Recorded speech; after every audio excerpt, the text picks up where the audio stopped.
At 6 a.m, the apartment welcomed Elena with its usual, almost physical silence. She stood in the kitchen, holding a hot mug, watching the city slowly wake up outside. To anyone looking in, her life seemed completely harmonious. A cozy home, respect in the community, a husband, Vadim, who held a senior position at the local administration, and a graduating son everyone had high hopes for. But behind this perfect facade, a crack was growing wider by the day. It all started last Tuesday. Vadim came home later than usual. He didn't take off his jacket, didn't say hello, but walked straight into his office and locked the door.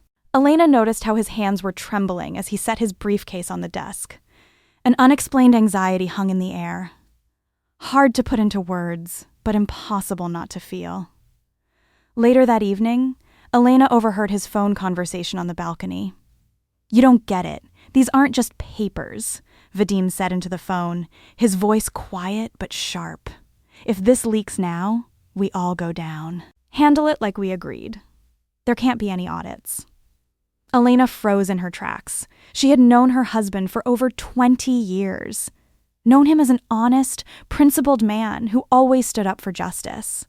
But the cold, distant tone in his voice made her heart sink with a dreadful foreboding. The next day, construction began in the city park. Local residents took to the streets in protest. It was the only green space in the city center that was supposed to be protected. Yet the developer produced all the permits, signed by Vadim's department. Elena watched the news on TV, seeing outraged faces, among them her colleagues and elderly neighbors, and remembered her husband's late-night phone call.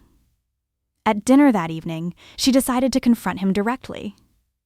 "Vadim, what's really going on with the land in the park? People are saying the permits were signed illegally."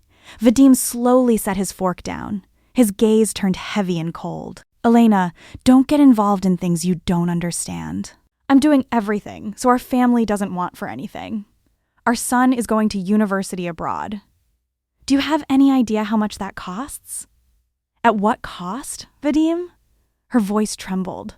"At the cost of handing over something that belongs to everyone? At the cost of our future," he snapped. "Sometimes you have to make decisions that not everyone likes. You live in this house, you drive this car, and you plan our son's future. So don't play the saint." Those words cut Elena deep. She realized she had been turning a blind eye to small things for years, and now they had assembled into a horrifying picture. She wasn't just a bystander. Her silence made her an accomplice. The next 3 days turned into a silent nightmare.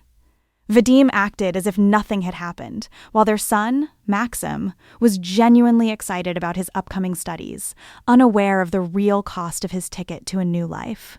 Elena was faced with the hardest choice of her life. On one side was her family's well-being, her son's peace of mind, and her marriage. On the other, her own conscience and the people she looked in the eye every single day. On Friday evening, while Vadim was away at a business meeting, Elena sat down at his desk. Her heart was pounding so hard it echoed in her temples.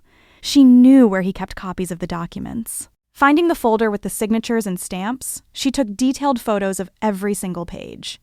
She stood by the window for a long time, holding her phone tightly. One click. And these photos would reach a local investigative journalist who had been looking for proof of this corruption scheme for months. One click, and her family's comfortable, familiar life would be shattered forever. Maxim walked into the room to say goodnight. "Mom, why are you sitting here in the dark? Everything okay?" "Everything's fine, sweetheart," she answered softly, forcing a smile. "I was just thinking about how important it is to stay true to yourself." Once her son went back to his room, Elena looked down at her screen again. She knew that if she stayed silent now, she would lose herself for good. She tapped send. The news broke the next morning like a bomb. The documents surfaced online, causing a massive public scandal. Construction was halted, and an official investigation was launched into the administration's leadership.